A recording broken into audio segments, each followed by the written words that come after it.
जाएगी और वो मिट्टी हो जाएगी, फिर उससे पेड़ उग जाएगा।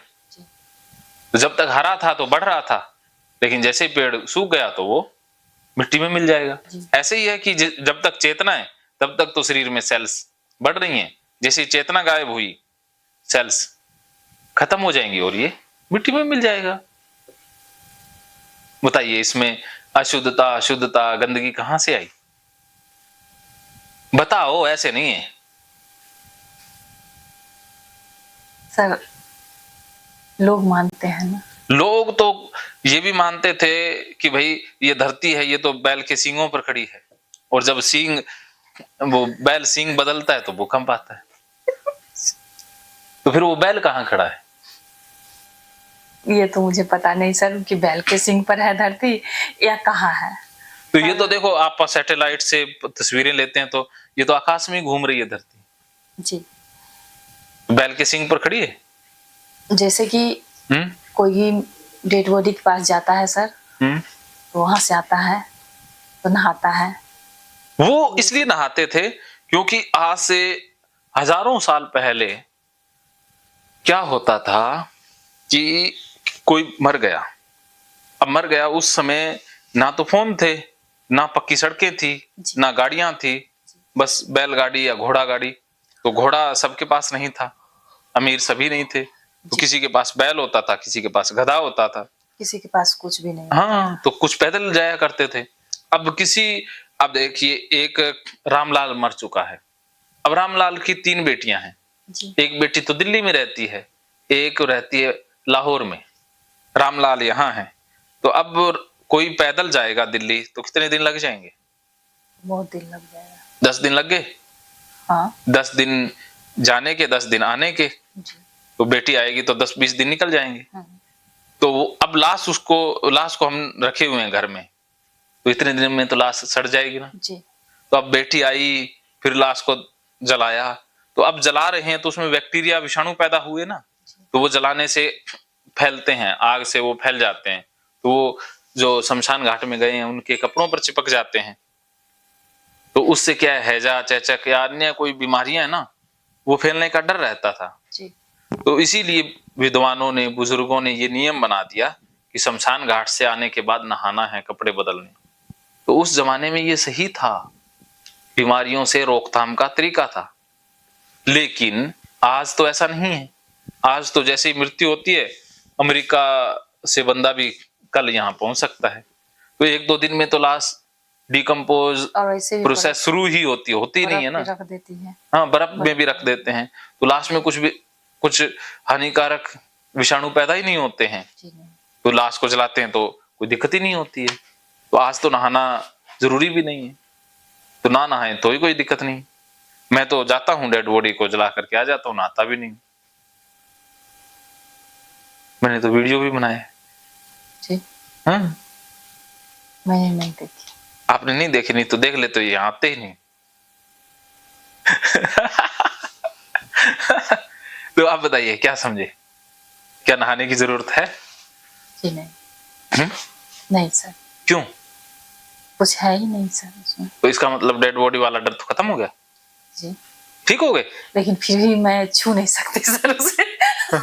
अर्जुन पक्के हैं कि हाँ अग्रेशन तुम जो कहते हो वो सही है, लेकिन ना युद्ध तो करना नहीं है ना, युद्ध का मत कहो, बाकी सब कुछ चलेगा। मैं डेड बॉडी के पास जा सकती हूँ, खड़ा हो सकती हूँ। हाँ, आके नहाओगे धोओगे? जी नहीं। अच्छा जी, छूने के बाद तो नहाएंगे सर। अच्छा, कोई नहीं, छूने का आपके लिए डेड बॉडी को छूना ही महाभारत है, युद्ध है, आपने इस युद्ध को जीतना है बस। आपके लिए लैट्रिन छूना, डेड बॉडी छूना और कुत्ता छूना, ये 3 आपके युद्ध हैं, इन तीनों में आपने विजयी होना है। तो जब आप छूने के लिए तैयार हो जाएंगी, गीता को समाप्त कर देंगे और लड़ने चल पड़ेंगे। चलो, खड़े होने के लिए तैयार हो गए तो अब छूने के लिए भी तैयार हो जाओगे जी। हो ही जाना है ना। क्या समझे?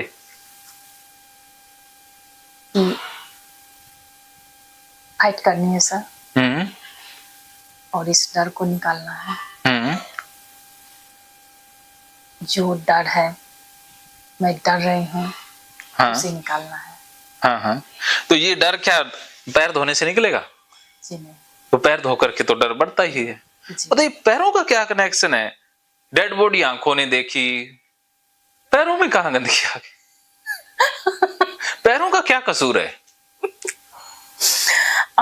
गलती तो पैरों की है। जी नहीं, गलती तो मन करता है। हाँ, सजा पैरों को मिलती है, सजा तो शरीर हाथ पैरों को मिल रही जी।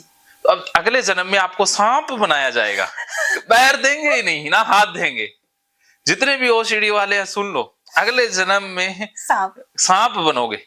हाथ पैरों का आपने बहुत गलत इस्तेमाल किया है। भगवान ये कहेगा तुझे हाथ दिए, पैर दिए, तूने क्या कबाड़ा कर दिया? हाथों की चमड़ी उतार दी, पैरों की चमड़ी उतार दी। इससे अच्छा है कि अब तेरे को सांप ही बना दूं। हाथ पैर रहेगा ही नहीं। हाँ, तो सोच लो।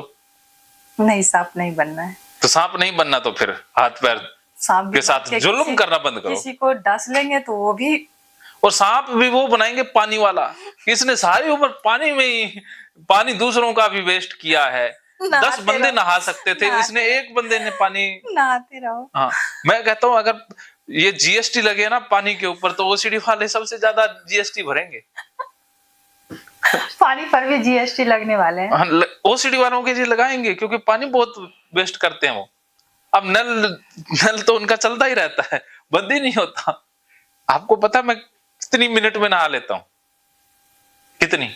7 मग में। कितने मिनटों में? वो तो सेकंडों में नहा लेते हैं। हाँ, मैं सेकंडों में नहाता हूँ। मैं 60 सेकंड में नहा लेता हूँ 5 लीटर पानी में। सर 5 लीटर पानी में तो मैं तो हाथ पैर भी नहीं धो।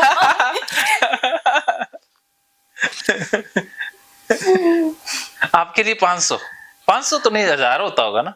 कितनी टैंकियां खाली कर देते हो एक बार? कहना मुश्किल है। अंदाजन एक दिन में तो 2-3 हजार लीटर से तो कम नहीं। अरे अरे जी सर।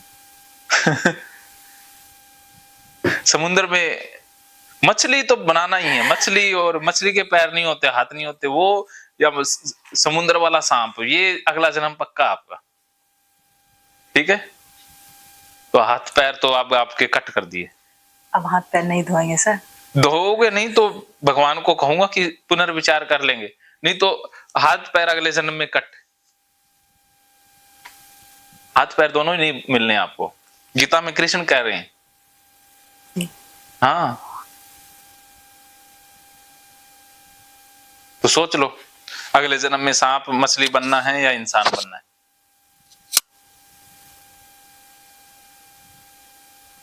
वो तो अगले जन्म में क्या होंगे मुझे भी पता नहीं सर।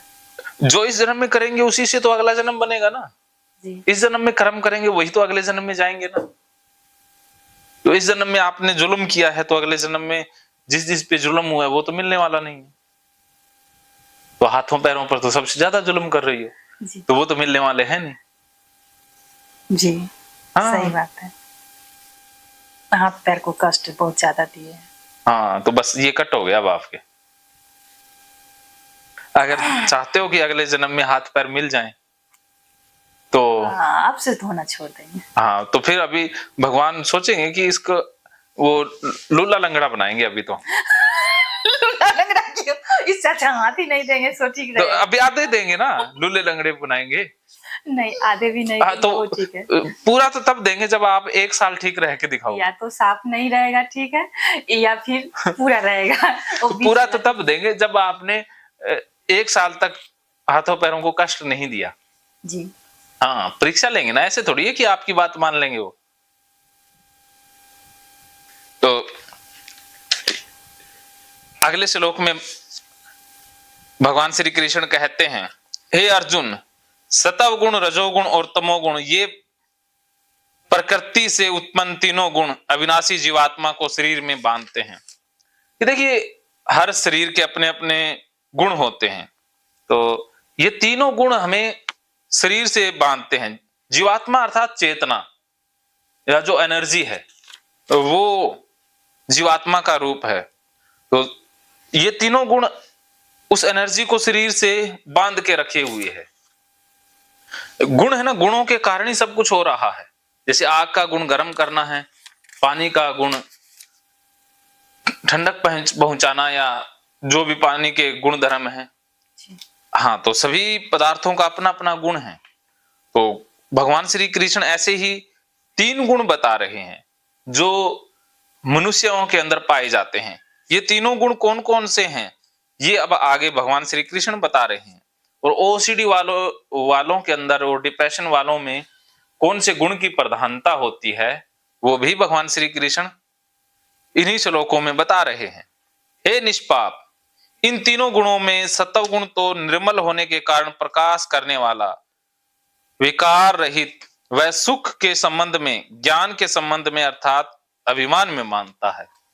जो इंसान सुख की कामना करते हैं, सुखी रहना चाहते हैं, सुखी रखना चाहते हैं, सुख की लालसा करते हैं, ज्ञान की खोज करते हैं, ज्ञान का प्रचार प्रसार करते हैं, तो वो सतोगुणी होते हैं। और उससे भी उनके अंदर अभिमान पैदा होता है कि मैं ज्ञानी हूं या मैं अच्छा कर रहा हूं।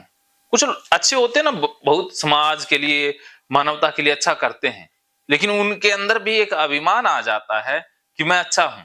तो जिसके अंदर ये अभिमान और ये भाव है वो सतोगुणी कहलाता है। सतोगुणी, ये सतोगुण का लक्षण है। इसके अलावा हे अर्जुन, राग रूप रजोगुण को कामना और आसक्ति से उत्पन्न जान।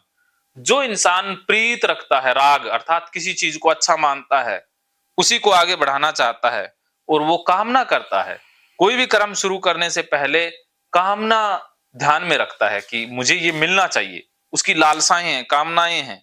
आसक्ति अर्थात उसको कुछ चाहिए, वह जीवात्मा को कर्मों और उसके फल के संबंध में बांधता है। तो ये रजोगुण है जो फल के संबंध में बांध लेता है। हम कर्म वही चुनते हैं जिसमें हमें फल अच्छा मिलने वाला होता है। तो अर्थात हम अच्छे फल से बंध गए हैं और बुरे फल से दूर हटना चाहते हैं, जिसे पेन एंड प्लेजर की थ्योरी कहा जाता है कि हम पेन को अवॉइड करना चाहते हैं। आपने लाश को देखा, लैट्रिन को देखा, कुत्ते को देखा, तो मन में पेन स्टार्ट हो गया। अब पेन आ गया, पेन आ गया तो अब शांति चाहिए, प्लेजर के पीछे भागेंगी, तो प्लेजर मिलेगा हाथ धोने से, पैर धोने से। तो आप प्लेजर लेने के लिए ये सब कुछ, हाँ जी, तो संबंध में, ज्ञान के संबंध में अर्थात उसके अभिमान में बांधता है, ये सतोगुण हो गया। जो रजोगुण है वो कामना या फल की इच्छा से बांध देता है। और अब देखिए, आपका जो कर्म है वो फल की इच्छा के लिए हो रहा है। आप लाश से इसलिए दूर रहना चाहती हैं ताकि शुद्ध रहें, और लाश के पास चली गई तो आपको गंदगी का एहसास होता है, तो आपके अंदर फल आ गया कि साफ तो होना ही चाहिए, सफाई होनी चाहिए, गंदगी होनी नहीं चाहिए। तो आप फल के बंधन में बंध गई हैं। हाँ, तो ये रजोगुणी कर्म है। ओसीडी रजोगुणी कर्म भी है। और इसके बाद कृष्ण कहते हैं, हे अर्जुन, सब देह अभिमानियों को मोहित करने वाले तमोगुण को अज्ञानता से उत्पन्न जान। यह इस जीवात्मा को प्रमाद, आलस्य और निद्रा के द्वारा बांधता है। तो अब अज्ञानता रूपी जो कर्म है वो तमोगुण वाले हैं। ओसीडी भी अज्ञानता रूपी कर्म है कि आपने कभी ये जानने की कोशिश ही नहीं की कि लाश क्या गंदी होती है, क्या लैट्रिन गंदी होती है। लैट्रिन तो सबसे ज्यादा शुद्ध होती है। अब जिस इंसान को लैट्रिन ना आए वो जी नहीं सकता है। अब एक छोटा सा बच्चा है परिवार में, तो अब उसकी आंतों में कोई प्रॉब्लम हो गई तो वो लैट्रिन नहीं जा पा रहा है, तो अब उसके बहुत से ऑपरेशन हो चुके हैं, वो बच्चा भी बहुत दुखी है, माँ बाप भी दुखी है। तो देखिए, लैट्रिन आना ही तो हमारा जीवन है, लेकिन हम इसको गंदा मान रहे हैं। क्या आप सांस को गंदा मानते हैं? अगर सांस ना आए तो क्या हो जाएगा? खत्म हो जाएगा। हाँ, तो उसी प्रकार लैट्रिन नहीं आएगी तो इंसान खत्म हो जाएगा। तो ये आना सबसे आनंद है। देखिए, जब लैट्रिन जाते हैं, जैसे छोटा बच्चा है जिसे फ्राइड, जिसे एनल स्टेज बोलते हैं, उसको लैट्रिन त्याग करके आनंद आता है, वो खुशी महसूस करता है और हमें भी खुशी महसूस होती है। हाँ जी, तो सुबह जब प्रेशर है तो आप जैसे लैट्रिन में जाते हैं, शांति सी प्राप्त होती है। अगर वो शांति ना मिले तो इंसान मर जाएगा ना। तो वो प्लेजर है। लैट्रिन गंदी नहीं है, लैट्रिन को त्याग करना तो बहुत बड़ी नियामत है। तो ये सोचो कि आहा निकल गया, बस कितनी खुशी मिलती है। हाँ, लेकिन आपने तो इस प्रक्रिया को ही गंदा मान लिया, तो आप तो खुशी की बजाय दुखी हो रही हैं। तो कुछ ओसीडी वाले इतनी मूर्खताएं करते हैं कि वो सोचते हैं कि लैट्रिन होनी नहीं चाहिए। हाँ, तो वो क्या करते हैं, खाना पीना ही बंद कर देते हैं। एक लड़का आया था, उसने खाना ही बंद कर दिया था, वो खाया ही नहीं यहाँ कि खाऊंगा तो लैट्रिन आ जाएगी। कुछ तो महिलाएं दवाई तक ले लेती हैं कि लैट्रिन ही ना आए। देखो कितनी बेवकूफी हो रही है ना। तो ओसीडी वाले ऐसी बेवकूफी करते हैं अज्ञानता के कारण कि ये तो सबसे परम मुक्ति का मार्ग है। तो लैट्रिन आना कोई गंदी बात है या सही बात है? लैट्रिन आना तो सही बात है, आना ही चाहिए, नहीं आएगा तो कैसे रहेगा? हाँ, तो बताइए इसमें गंदगी है ही नहीं, तो आपने गंदा कैसे मान लिया? मुझे गंदा लगता है। लगता इसलिए कि माना है ना पहले जी। अगर आपको जंगल में छोड़ देते जन्म लेते ही, तो आप हाथ धोना भी नहीं सीखते, तो गंदा मानते फिर? तो ये गंदा लैट्रिन, गंदी लैट्रिन नहीं है, आपके मन में डाटा कचरा भरा हुआ है लैट्रिन से संबंधित, वो गंदा है। गंदगी लैट्रिन में नहीं है, गंदगी दिमाग में है, जो आपने कचरा दिमाग में इकट्ठा कर लिया है कि बचपन से माँ ने सिखा दिया, पिता ने, भाई ने, बहन ने, परिवार ने कि लैट्रिन तो गंदा होता है, या और किसी इंसान ने बता दिया होगा कि इससे दूर रहना चाहिए, या कहीं पढ़ लिया होगा, या ये धर्म गुरु मल तो नरक का द्वार है, ये वो इन्होंने कूड़ा करकट दिमाग में भर दिया है, इस कारण से गंदा लगता है क्योंकि दिमाग में कचरा है। क्या समझे? दिमाग में कचरा है सर। हाँ, तो लैट्रिन तो गंदा था ही नहीं। अब जिसके दिमाग में कचरा नहीं है, लैट्रिन तो उसको भी आती है, तो उसे गंदा क्यों नहीं लगता? उसके दिमाग में कुछ है ही नहीं, कचरा नहीं है, लैट्रिन की गंदगी वाला कचरा नहीं है। लैट्रिन तो उसको भी आती है लेकिन उसके दिमाग में कचरा नहीं। तो आप ये समझो कि मेरे दिमाग में लैट्रिन से संबंधित कचरा इकट्ठा हो गया है और कोई प्रॉब्लम नहीं है। प्रॉब्लम क्या है? दिमाग में कचरा है। हाँ, तो कचरे की प्रॉब्लम है, लैट्रिन तो गंदी नहीं है। क्या समझे? दिमाग में कचरा है, लैट्रिन में प्रॉब्लम है। हाँ, तो लैट्रिन को तो छू सकते हैं क्योंकि प्रॉब्लम लैट्रिन में तो है ही नहीं। हाँ, प्रॉब्लम किस में है? दिमाग में है। हाँ, तो जब सामना करेंगे तो वो कचरा डिलीट हो जाएगा। अब जैसे कचरा है तो उसको आग लगाते हैं तो वो राख हो जाता है, या उसको मिट्टी में दफना देते हैं तो वो खाद बन जाता है। ऐसे ही होता है ना। तो जो मन में कचरा है उसको आग लगानी है या मिट्टी में दफनाना है? सकते हो थोड़ा थोड़ा पास जा सकते हैं। हाँ, पास जाओगे ना अभी धीरे धीरे, कोई बात नहीं, 18 अध्यायों में सब कुछ हो जाएगा। तो इसी श्लोक के साथ एक बार यहाँ पर ये अध्याय रोकते हैं। तो अभी ब्रेक है छोटा सा, उस ब्रेक के बाद फिर से मिलेंगे, फिर तमोगुण के बारे में और जानेंगे। ओसीडी तमोगुण ही है क्योंकि ये अज्ञानता से उत्पन्न हुआ कर्म है, तो इसी तमोगुण है। और डिप्रेशन भी तमोगुण है क्योंकि उसमें अज्ञानता भी है, प्रमाद भी है, आलस्य भी है और निद्रा भी है। निद्रा अर्थात अज्ञानता का ही रूप है कि जब हम इसके बारे में और गहराई से जानेंगे थोड़ी देर में। मानो तो मौज है, वरना समस्या तो हर रोज है।